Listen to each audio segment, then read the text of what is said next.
Hi guys, welcome to Techavro. In this video, I'm gonna be showing you how to add a phone number to in your Facebook page. So let's go to the Facebook page first. In your Facebook page, make sure you are on your Facebook page. If you are click on this, you can see that your name, profile name, which is your Facebook ID, and your Facebook page's names. You have to click on the Facebook page, and it will switch to your Facebook page. Okay.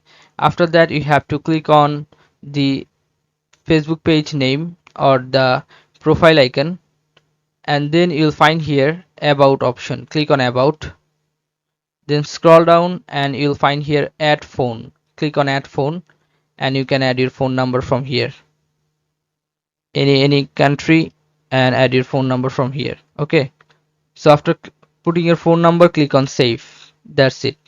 So this is how you can add a phone number in your Facebook page. So guys, if you find this video helpful, then please give a thumbs up and don't forget to subscribe the channel. Thank you so much for watching the video.